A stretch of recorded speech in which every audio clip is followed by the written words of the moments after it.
오늘도 우리 하나님께서 저희들을 깨워주시고 또 말씀 앞으로 인도해 주셔서 오늘도 예배할 수 있도록 축복하신 하나님 감사합니다. 우리 하나님께 감사와 영광 올려드립니다. 감사합니다.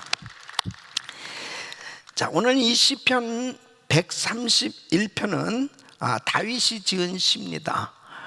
이제 다윗은 자신이 하나님의 뜻을 따라 하나님을 온전히 의지하는 그러한 삶이 되었다고 그렇게 고백을 하는 것입니다. 마치 어린 아기가 엄마 품에 안겨서 엄마만 오직 의지했을 때 그 심령, 그에게 말할 수 없는 평안함이 있는 그 모습을 연상하면서 자신이 그렇게 하나님을 의지했다는 거예요. 그래서 1절 말씀을 보면은 여호와여 내 마음이 교만하지 아니하고 내 눈이 오만하지 아니하며 내가 큰 일과 감당하지 못할 놀라운 일을 하려고 힘쓰지 아니하였나이다.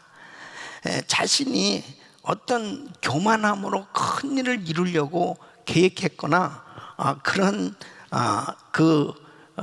하나님을 의지하기보다 자신의 어떤 능력을 과시하고 의지하려고 하는 그러한 마음으로 어떤 일도 계획하거나 그렇게 일하지 아니하고 정말 하나님을 전적으로 의지했음을 자기가 고백하는데 어떤 모습으로? 바로 어린 아기가 엄마 품에 안겨서 그 엄마를 의지하는 그런 모습으로 그렇게 살았다는. 그래서 2절로 3절 우리 한번 같이 읽어보면 실로 내가 내 영혼으로 고요하고 평온하게 하기를 젖된 아기가 그의 어머니 품에 있음 같게 하였나니 내 영혼이 젖된 아이와 같도다. 이스라엘아 지금부터 영원까지 여호와를 바랄지어다. 세상을 의지하고 자신을 의지하면 불안할 수밖에 없는 거죠. 그러나 하나님을 의지하고 전적으로 하나님을 의뢰하는 삶이 되면 이렇게 그 젖된 아기, 가장 갓난 아기가 엄마 품에 안겨서 평안함을 누리는 것처럼 그런 평안함이 온다는 것입니다. 여러분, 이렇게 불안할 수밖에 없는 이런 비상사태 가운데서도 우리가 주님만 온전히 의지할 수 있다면 다윗이 이렇게 고백한 대로 우리에게도 참 평안함이 임하는 줄로 믿습니다.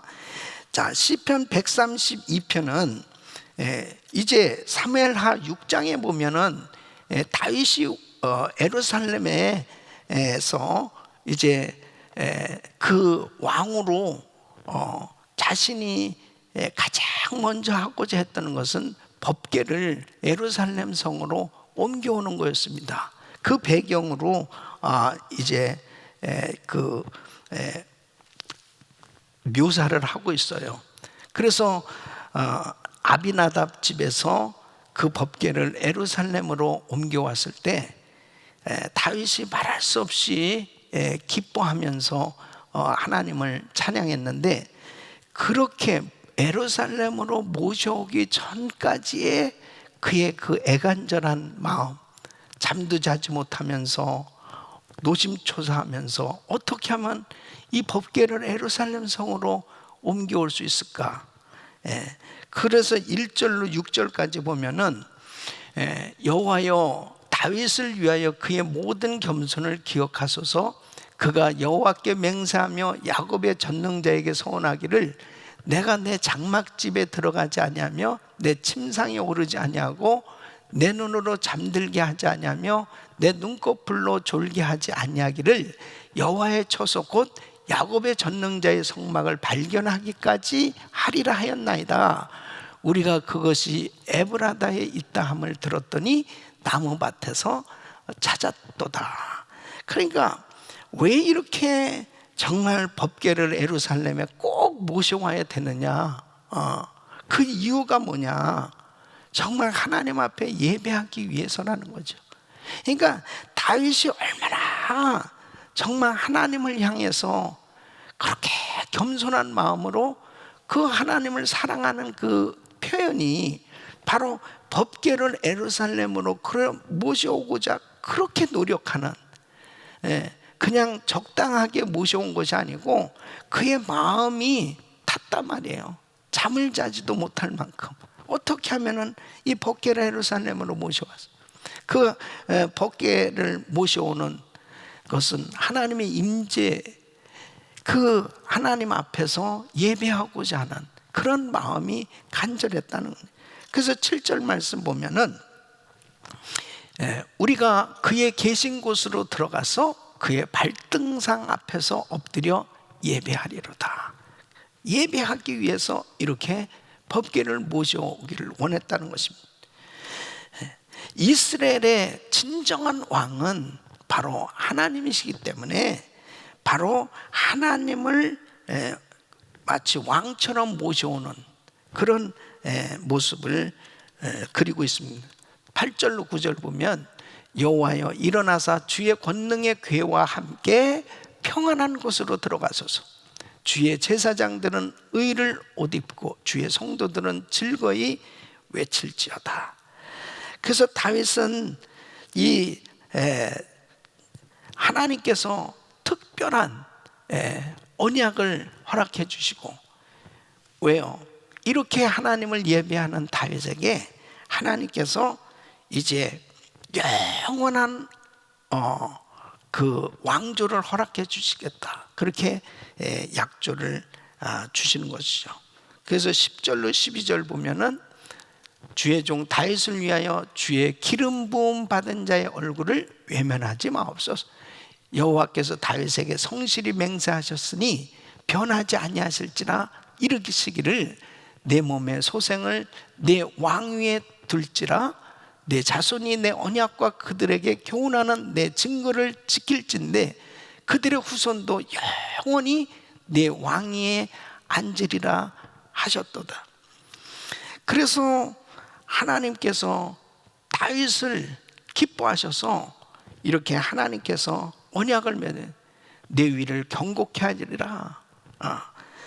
그 약속대로 이제 그의 아들 솔로몬을 허락해 주시고 이제 이 시온산에 성전을 세우도록 하나님이 축복해 주셨고 그곳에서 또 함께 하시겠다고 약속해 주셨다. 13절로 14절 보면 여호와께서 시온을 택하시고 자기 거처를 삼고자 하여 이르시기를 이는 내가 영원히 쉴 곳이라 내가 여기 거주할 것은 이를 원하였음이로다.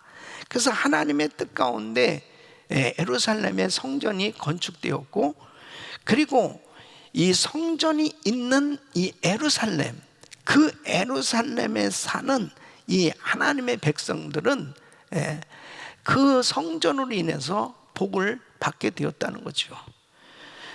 그래서 15절 말씀을 보면은 내가 이 성에 식료품에 풍족히 복을 주고 떡으로 그 빈민을 만족하게 하려. 그래서 하나님을 예배하는 자는 하나님께서 구원의 복을 허락해 주신 것을 말씀하고 있습니다. 16절 말씀 보면 내가 그 제사장들에게 구원을 옷 입히리니 그 성도들은 즐거이 외칠지로다. 이 솔로몬이 성전 봉헌식에서 하나님 앞에 간절히 기도할 때 혹시 전쟁이 있거나 그리고 기근이나 질병 시에 하나님 이곳에서 기도할 때 하나님 구원해 주세요, 응답해 주세요, 그렇게 기도할 때 하나님께서 그 응답해 주시는 이런 은혜의 그 약속을 기억하면서 17절로 18절에 보면 내가 거기서 다윗에게 뿔이 나게 할 것이라 내가 내 기름 부음 받은 자를 위하여 등을 준비하였도다. 내가 그 원수에게는 수치를 옷 입히고 그에게는 왕관이 빛나게 하리라 하셨도다. 그래서 이렇게 법궤와 성전과 예배를 향한 이 다윗의 열정이 결국은 이런 복이 다윗과 후손에게 임하였음을 이 시편 기자는 기억하면서 하나님 앞에 이제 성전에 예배하러 가면서 이런 찬양을 부르는 거예요. 그러니까 이 역사를 기억한다는 게 얼마나 중요한 거예요. 아, 다윗이 이렇게 하나님의 성전을 사랑하고 사모하면서 하나님을 예배했을 때 다윗에게 하나님은 약속하셨고 다윗에게 약속하신 그 말씀대로 그 후손들에게, 그 이스라엘 백성들에게 복을 주셨던 것을 기억하면서 하나님 앞에 예배하러 가는 모습을 한번 생각해 보세요.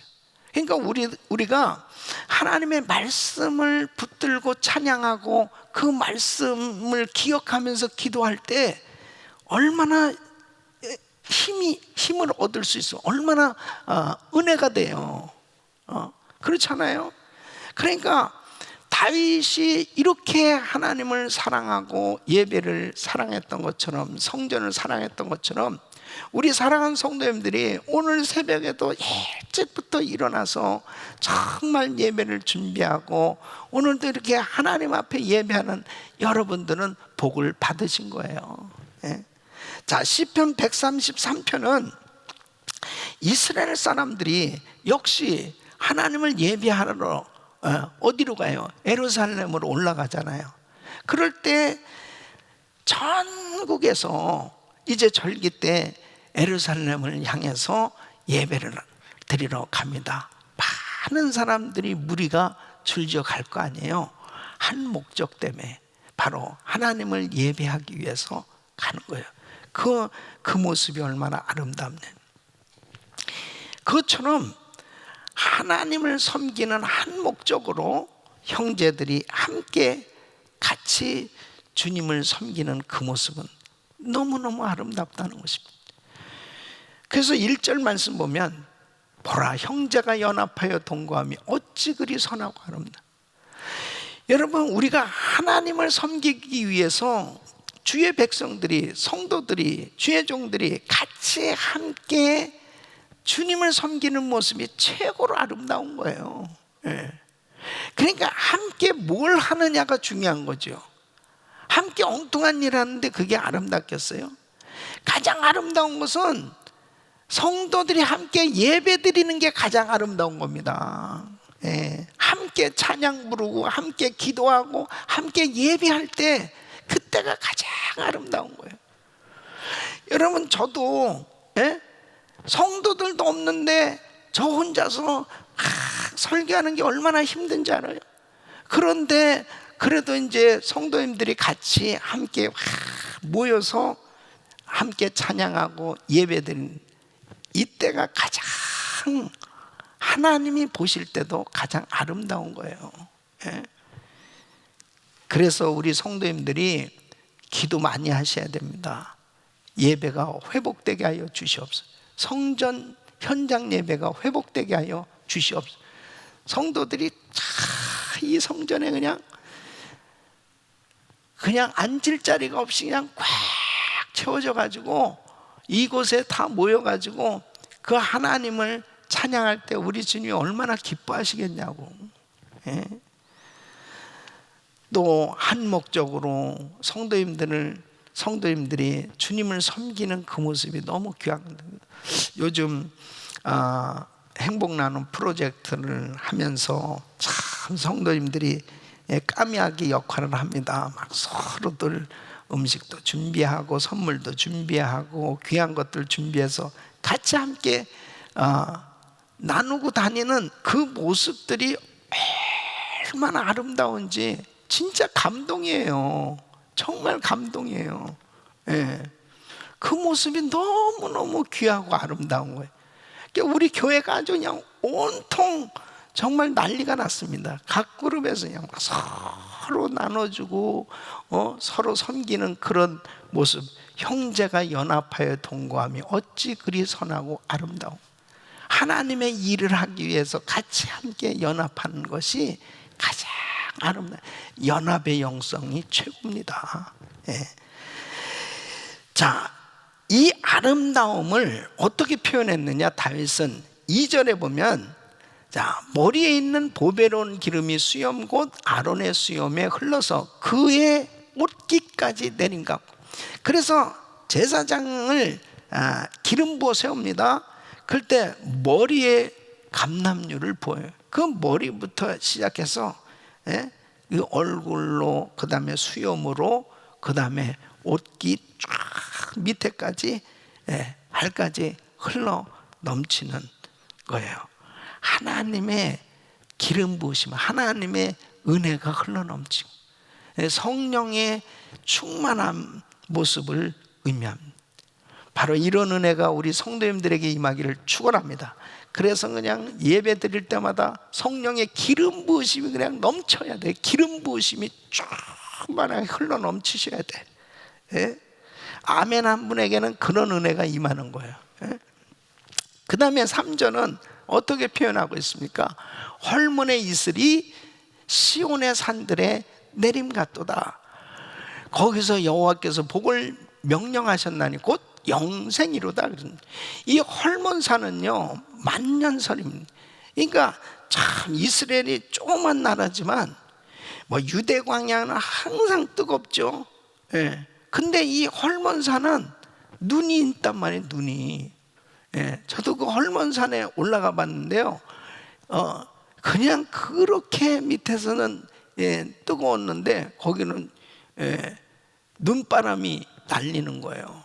그럼 거기서부터 쫙 이 바람이 불면 그 눈이 계속 이제 그 날려서, 그러니까 전 대지를 적시는 거죠. 그러니까 시온산에는 이슬로 내리는, 이것은 하나님, 이슬은 하나님의 은혜입니다. 그래서 전 이스라엘에 하나님의 은혜가 임하는 그 모습을 말하고 있거든요. 하나님을 섬기는 사람들에게 하나님께서는 이런 은혜를 부어 주신다. 그래서 하나님의 백성들이 이렇게 하나 돼서 아름답게 섬길 때 어떤 때도 한결같은 이 하나님의 은혜가 흘러넘치는 이러한 삶이 되는데, 가장 큰 축복이 뭐예요? 바로 영생이로다. 할렐루야. 바로 이스라엘에게 임한 이 하나님을 섬기는 자에게 이런 놀라운 복을 주실 것을 말씀하고 있어요. 세상 종교는 구하고 찾는 종교잖아요. 뭔가 애쓰고 노력해야 복을 받을 것 같은 그런 간절함을 가지고 노력하면서 얻어보려고 계속 애쓰는 것이 세상 종교입니다. 그런데 여러분, 기독교 하나님의 종교는 어때요? 선택받은 하나님의 백성들이 주님을 섬길 때 하나님께서는 그냥 선택해 주셔서 복을 주시기로 작정하셔서 복을 내려주시는 하나님의 은혜. 할렐루야. 그러니 얼마나 감사해요. 우리는 구하고 찾아가지고 뭘 해결하려고 하는 게 아니고 하나님 앞에 선택받은 하나님의 백성으로서 하나님을 찬양만 하면 되는 거예요. 하나님을 그냥 섬기기만 하면 되는 거예요. 그러면 성령의 충만함, 이스라엘의 그 은혜 충만한 이 복이 임한단 말이에요. 믿습니까? 이 복은 영원한 복이에요. 그냥 한순간에 지나가는 그 복이 아니에요. 하나님께서 우리에게 내려주신 복은 영생입니다. 아멘. 자, 시편 134편은 하나님을 섬기는 모든 종들, 성전에서 일하는 제사장, 레위인들, 성소에서 밤낮 하나님을 송축할 것을 권면하고 있습니다. 그래서 하나님을 송축하는 모습, 찬양하는 이 모습은 굉장히 우리에게 귀한 교훈을 주는 것입니다. 자, 1절로 3절 보면 어떤 모습으로 하나님을 찬양하고 있는지. 보라, 밤에 여호와의 성전에 서 있는 여호와의 모든 종들아, 여호와를 송축하라. 성소를 향하여 너희 손을 들고 여호와를 송축하라. 천지를 지은 여호와께서 시온에서 내게 복을 주실지어다. 그래서 이스라엘의 하나님은 천지를 지으신 하나님, 그런 전능하신 하나님을 찬양할 때 하나님께서 놀라운 복을 주시는데, 어떻게 하나님을 찬양하느냐? 서서 찬양하는, 서서. 그리고 성소를 향해서 찬양하고 손을 들고 찬양하라고 말씀하고 있습니다. 자, 서서 찬양하고 손을 들고 찬양하고 이런 모습은 바로 하나님을 경외하는 모습이잖아요. 그러니까 사람들이 자, 이게 찬양할 때 자, 일어서세요.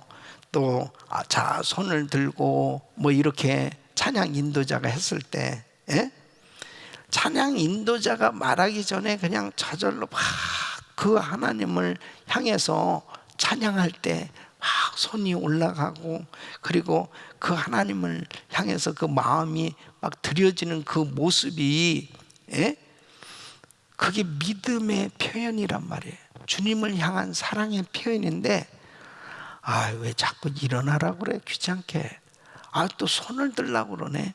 이게 막 그 불편하고 부담스러운 그런 모습이 되어지면요, 결국은 하나님을 향해서 자유스럽게 정말 내가 그 하나님을 진실되게 높여드리고자 하는 이런 마음이 믿음하고 비례하게끔 되어진 거예요. 그러니까 어떤 사람은 물론 뭐 훈련받기에 달렸다고 그래요. 저는요 그냥 거룩한 예배이기 때문에 가만히 이렇게 예배를 드려야지, 어떻게 뭐 일어서서 뭐 손을 들고 뭐 박수를 치고, 그거는 조금 좀 경박스럽지 않습니까? 하나님 앞에서는 거룩한 거룩이 뭐예요? 거룩이 우리가 어떻게 하나님 앞에 거룩함을 표현할 수 있겠습니까? 하나님 앞에서는 정말 그 주님을 내 마음으로 진실되게 경외하는 그런 자세, 바로 그분을 높여드리고 그분을 온전히 찬양하기 위해서 우리의 모든 동작도 그분을 경외하는 모습으로 표현되는 것이 정상인 거예요.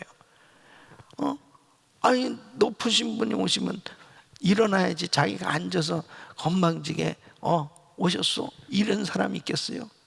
그리고 그러니까는 이 북한의 김정은이 나타나면 와 난리치잖아요. 나는 그 모습을 보면서 얼마나 김정은을 뭐 훈련을 했다 하더라도 그게 이제 최고 지도자를 향한 그 표현이잖아요. 경외하는 표현이잖아요.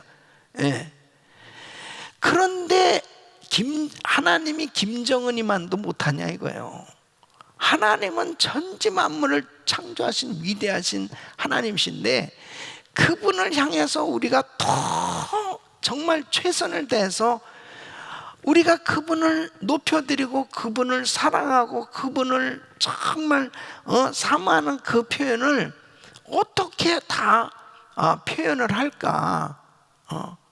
그런 마음으로 하나님을 높여드릴 수 있기를 바랍니다. 그럴 때 하나님이 얼마나 기뻐하시는 거예요. 자, 시편 135편은 역시 하나님의 전에 있는 제사장과 레위인들에게 찬양할 것을 권면하고 있습니다. 하나님의 성품이 뭐예요? 하나님은 선하시고, 그리고 그 하나님의 선하신 성품과 아름다운 이름을 찬양할 것을 권면합니다. 1절로 3절 보면 할렐루야 여호와의 이름을 찬송하라. 여호와의 종들아 찬송하라. 여호와의 집 우리 여호와의 성전 곧 우리 하나님의 성전들에 서 있는 너희여 여호와를 찬송하라. 여호와는 선하시며 그의 이름이 아름다우니 그의 이름을 찬양하라.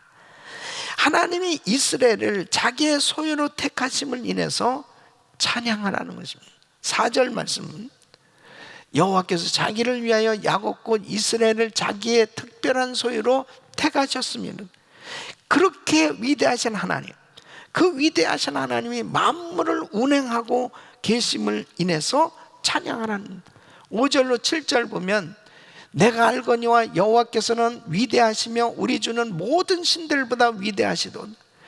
여호와께서 그가 기뻐하시는 모든 일을 천지와 바다와 모든 깊은 데서 다 행하셨도다. 안개를 땅 끝에서 일으키시며 비를 위하여 번개를 만드시며 바람을 그 곳간에서 내시는도다. 이렇게 자연뿐 아니라 또 하나님이 노예로 살던 자신들을, 이스라엘을 애굽에서 그 엄청난 기사와 이적을 행하셔서 구출해 주신 것을 인하여 찬양하라고 말씀합니다. 8절로 9절 보면, 그가 애굽의 처음 난 자를 사람부터 짐승까지 치셨도다.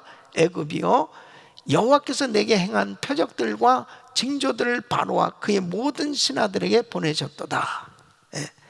그래서 하나님께서 그 애굽에서 건져주실 뿐 아니라 이제 여러 왕들을 죽이고 땅을 차지하도록 축복하신 하나님을 찬양할 것을 말씀하시고, 그 찬양하는 이스라엘 하나님은 세상의 우상들과는 달리 진정으로 이스라엘을 도우시는 전능하신 하나님, 그 전능하신 하나님이시기 때문에 찬양해야 될 것을 강조하고 있는 15절로 18절 보면, 열국의 우상은 은금이요 사람의 손으로 만든 것이라 입이 있어도 말하지 못하며 눈이 있어도 보지 못하며 귀가 있어도 듣지 못하며 그들의 입에는 아무 호흡도 없나니 그것을 만든 자와 그것을 의지하는 자가 다 그것과 같으리로다.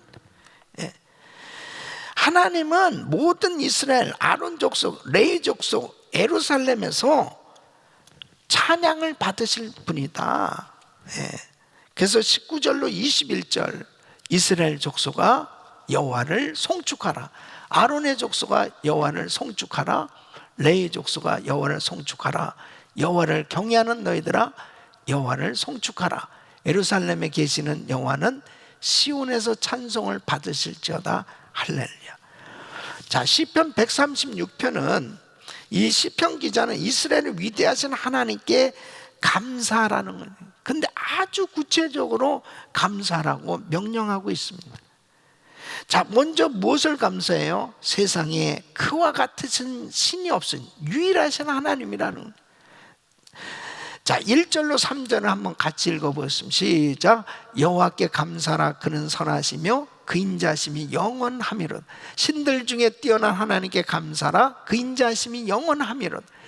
주들 중에 뛰어난 주께 감사하라. 그 인자하심이 영원하미로다.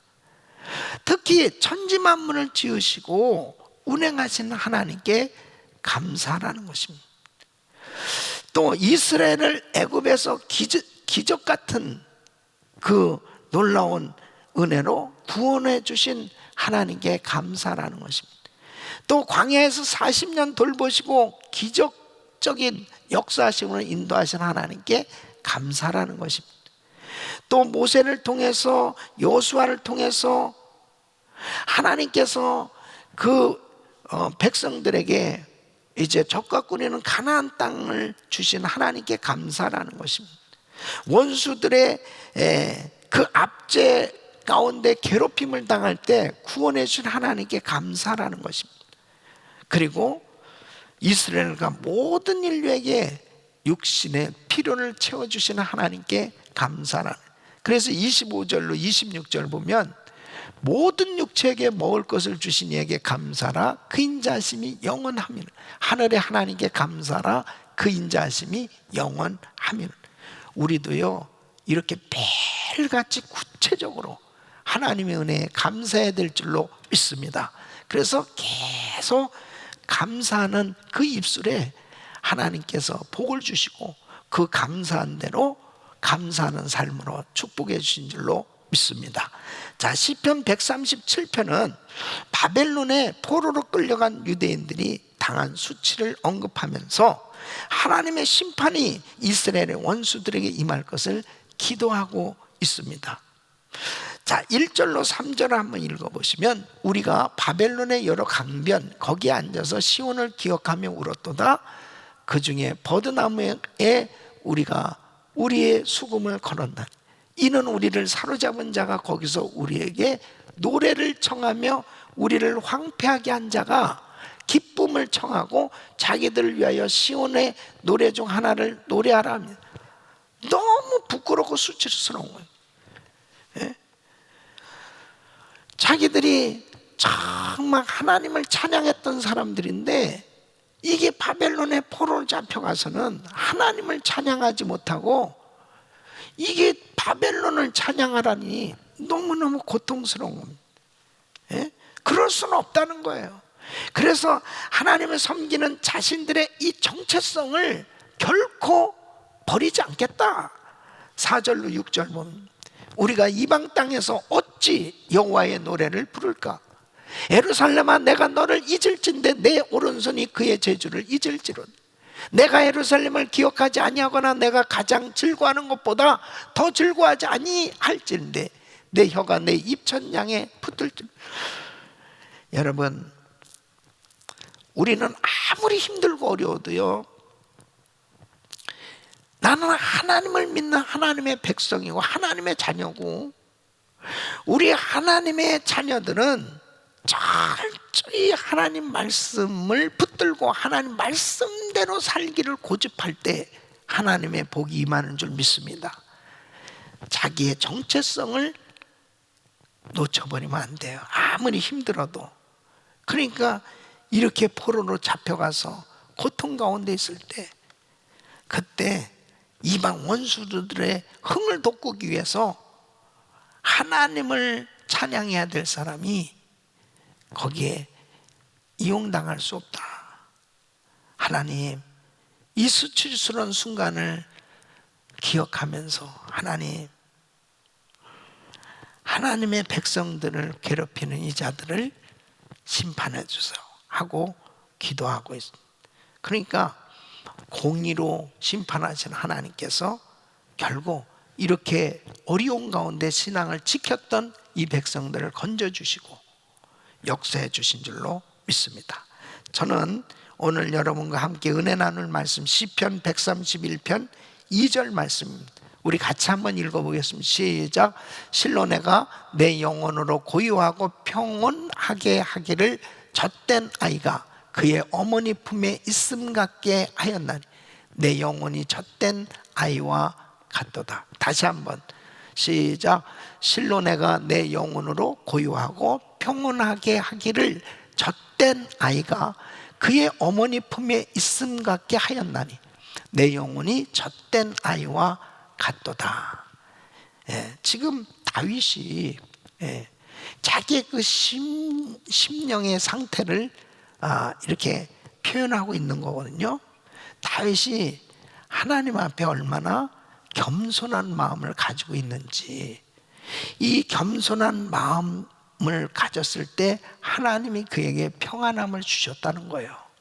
여러분, 우리가 신앙생활 하면서 정말 갖춰야 될 덕목, 가장 중요한 덕목이 겸손이죠.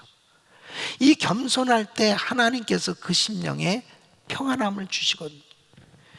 겸손을 놓쳐버렸을 때 결국 평안함을 잃어버리는 것입니다. 이 겸손한 것은 참 우리가 겸손하기를 원하지만 겸손이 쉽지 않잖아요. 겸손이 너무 어려운 거예요. 그래서 이 찰스 스폴전 목사님은 이 시편 131편에 대해서 읽기는 정말 쉬워도 이해하기 가장 어려운 시편들 중에 하나라고 그랬습니다. 그것은 뭐냐면 다윗처럼 참 이렇게 겸손하게 하나님을 섬길 수 있는 이러한 이 자세, 이것을 글로는 쉽게 이해가 되는데 자신의 삶 가운데 가장 실천하기 어려운 부분 아니냐 이거예요.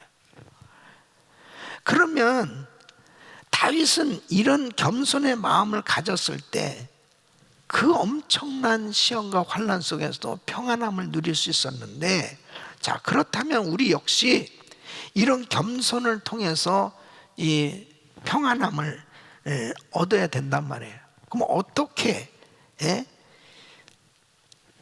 하면 이런 겸손을 통한 평안함을 얻을 수 있을까 하는 겁니다. 오늘 굉장히 중요한 내용이에요. 첫째는 인생의 모든 짐을 다 하나님께 맡기는 맡김이에요.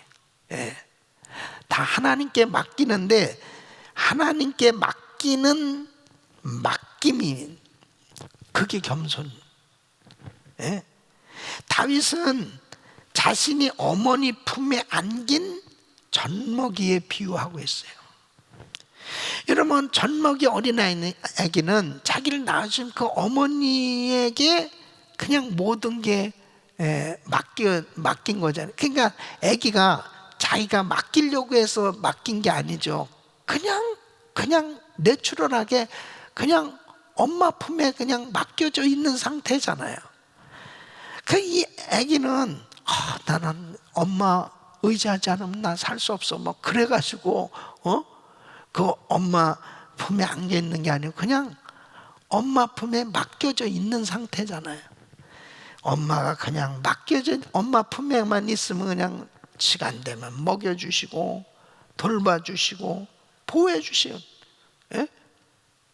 그러니까 그 엄마가 바로 하나님 아니냐 말이에요. 그러니까 우리는 그냥 그분에게 맡겨져 있기만 하면 되는, 그 맡겨져 있는 상태가 겸손이라는 거예요. 맡겨져 있는 상태. 근데 이게 참 어렵단 말이에요. 이게 애들이 이제 아기 때는 그렇게 됐는데 점점 커가면 아예 그냥 엄마 품을 떠나는 것이 아주 평안한 것처럼 그거 신기하잖아요.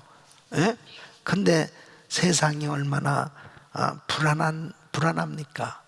그러니까 그 상태가 어떤 상태냐?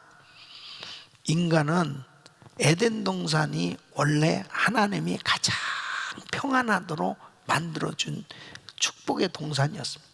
근데 왜 에덴 동산에서 아담과 하와가 어느 때 그 평안함 다 잃어버렸어요? 창세기 3장 5절에 보면 마귀가 역사했단 말이에요. 마귀가 뭐예요? 교만하도록 선악과 먹으라는 거예요. 그것을 먹는 날에는 너희 눈이 밝아져 하나님과 같이 되어 선악을 알 줄 하나님이 아십니다. 눈이 밝아져 어떻게 된다고요? 하나님과 같이 되어. 이게 교만이에요. 그러니까 모든 인간은요, 결국 하나님을 불신하고 하나님에게서 자꾸 멀어지면서부터 불안하게 되었고, 그리고 결국은 그 평안을 잃어버린 겁니다. 어린 아기가 엄마 품에 안겨져 있는 것처럼 겸손한 사람은 하나님 앞에 자기의 짐을 내려놓는다니까. 자기의 문제를 내려놔요. 하여튼에 제일 교만한 사람이 어떤 사람이냐? 하나님의 도우심을 받아야 되는데도 불구하고 하나님 앞에 기도를 안 해. 하나님 앞에 맡기지를 않아요. 그게 교만이라니까. 자기가 하려고 하는 거예요, 자기가. 그러니까 평안함이 없어요. 계속 초조하고 불안하고 계속 힘들어요. 그래서 시편 55편 22절 보면 내 짐을 여호와께 맡기라. 그가 너를 붙드시고 의인의 요동함을 영원히 허락하지 아니하시리로다. 그러니까 요동치 않도록 하나님께서 붙들어 주신다는 거예요. 어느 때 짐을 맡겨버리는. 그러니까 겸손한 사람이 하나님 앞에 맡길 수 있다는 거예요. 겸손한 아이가 엄마를 의지하는 거예요. 그럴 때 결국 그 엄마 품에서 평안함을 누린 거죠. 하나님의 그 평안함을 얻을 수. 이게 참 어려운 얘기죠. 그러나 이러한 겸손을 가져야 평안하다는. 우리 사랑하는 성도, 이런 코로나 바이러스 사태 가운데 참 정말 우리의 짐을 우리 주님 앞에 맡겨드릴 수 있기를 예수 이름으로 축원합니다. 두 번째는 자신의 연약함과 무능함을 철저히 인정하고 선하시고 전능하신 하나님을 의존합니다. 그러니까 교만은 내가 뭔가 할 수 있다고 생각하는 겁니다. 그런데 겸손은 뭐예요? 자신의 연약함과 무능함을 인정하는 게 겸손이에요. 그러니까 거기까지가 참 어려운 것 같아요. 그러니까 하나님께서요, 때로는 그냥 기호를 확 빼버리시게 할 때가 있어요. 야, 나의 힘으로 안 되는구나. 정말 안 되네. 야, 내가 이렇게 무능할 수 있어? 이렇게 연약할 수 있어? 그러니까 이것을 빨리 깨닫는 것이 그게 은혜더라고요. 그러니까 그럴 때 평안함을 얻을 수 있어요. 여러분 지금 코로나 바이러스 사태 가운데 어떻습니까? 아직도 만일에 정말 정부나 지도자들이나 또 백성들이 이 뭐 코로나 바이러스 뭐 별것도 아니야. 우리가 뭐 다 해결할, 그렇게 될 때 불안할 수밖에 없습니다. 왜요? 걸렸다면은 약이 없어요. 걸렸다면 약이 없어. 그냥 어느 누구도 다 걸릴 수 있는 거예요.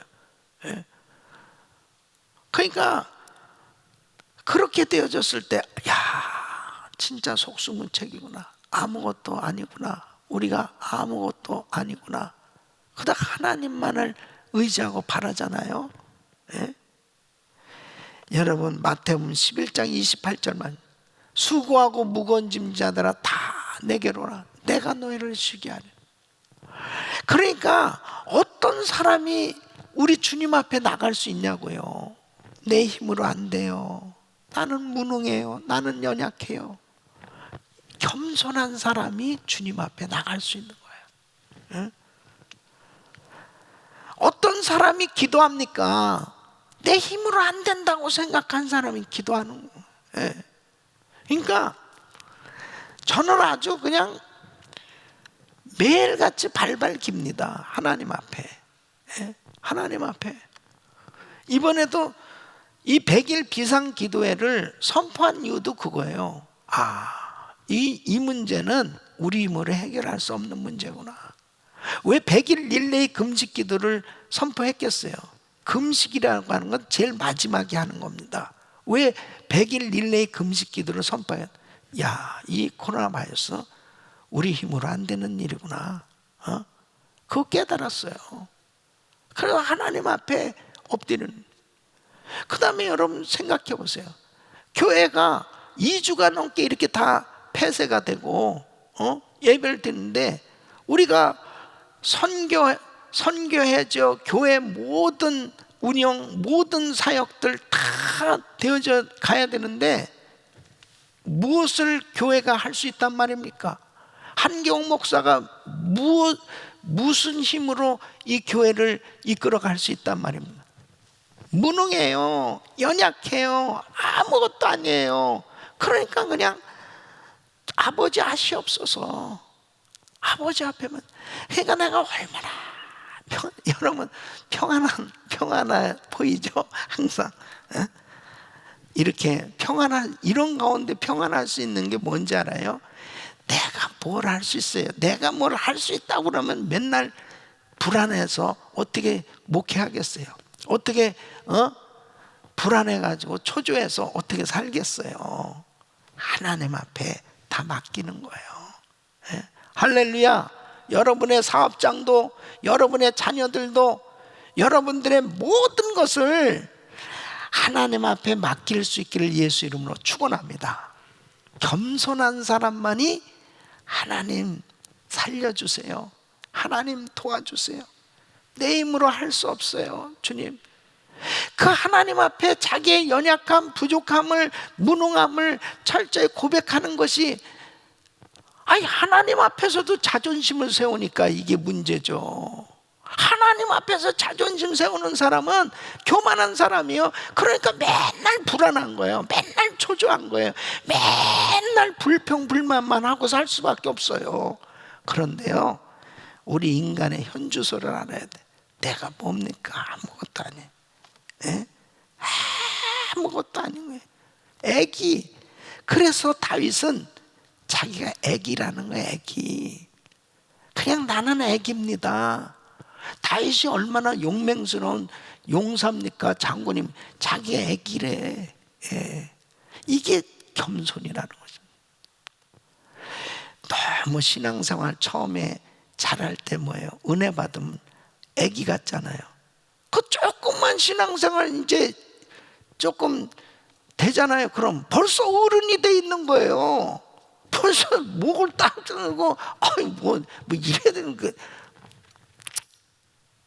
하나님 앞에요, 애기가 돼야 돼. 애기. 세 번째는 하나님이 일하시는 것을 바라보고 순종하는 것. 이게 겸손입니다. 하나님이 일하시는 것을. 다윗은 위대한 일을 한 것이 자기가 계획하고 자기가 위대한 업적을 남기고자 한 게 아니래요. 마치 어린아이가 어떤 야심이나 어떤 목적을 가지고 무슨 일을 하겠어요. 어린애가. 그냥 어린애는 그냥 엄마만 의지하고 있는 것처럼, 엄마만 의지하고 있었더니 그냥 엄마가 다 해줬어요. 이와 마찬가지로 이 모든 것이 애기에게는 어머니의 은혜요, 어머니의 덕이요, 어머니요 사랑 때문에 자기가 그렇게 아름답게 살아갈 수 있는 것처럼, 건강하게 자라갈 수 있는 것처럼, 다윗은 하나님을 애기처럼 그렇게 믿고 맡겼더니 하나님께서 자기에게 능력도 주시고 은혜도 주셔서 그 어마어마한 일을 감당하도록 역사하셨다는 거예요. 자, 이게 놀랍잖아요. 하나님을 바라보고, 하나님이 일하시는 것을 바라보고 주님이 말씀하시는 것을 순종하는 거, 이게 겸손함. 그때 주님이 내가 계획하고 내가 뭔가 이루려고 했던 것보다 그 이상으로 우리 주님은 열려지게 해주시고 축복해 주신 줄로 믿습니다. 미국 독립전쟁 때 워싱턴 장군이 가장 고전한 전투가 벨리포지에서 있었던 전투입니다. 이 벨리포지라는 마을에서 이길 수가 없는, 패전할 수밖에 없는 그런 고통스러운 고전을 면치 못하고 있었을 때, 그때 이 워싱턴은 하루에 4번씩 성경을 펴놓고 하나님 앞에 기도를 하는. 그때 옆에 있었던 부관, 이 비서인 이 루이스는 이 전쟁은 이길 것이라는 확신을 얻었다는 것입니다. 그 이유가 뭐냐면, 이렇게 하루에 4번씩 기도하고 나오는 워싱턴의 얼굴을 볼 때 너무나 평안했다는. 전쟁의 현실은 완전히 고전하면서 패전할 것 같은데 지휘관인 이 워싱턴의 얼굴에 평안함이 있었다는. 그 평안함, 그것은 하나님이 일하시는 것을 바라보고 순종하는 겸손이 있을 때 세상에 어떤 시험과 어려움 가운데 내가 모든 것을 다 잃어버릴 것 같은 상황이 되어도 평안한 그 평안, 그게 겸손. 그렇게 하나님을 의지했을 때 하나님이 일하시더라는 거예요. 결국 승리하게 해주셨어요. 우리 사랑하는 성도 여러분, 코로나 바이러스 사태 가운데 우리가 더 가져야 될 신앙의 덕목은 겸손입니다. 어떻게 하면은 내가 좀 더 애기처럼 그 엄마 품에 모든 걸 맡겨진 그런 모습처럼 내가 신앙생활을 할 수 있을까?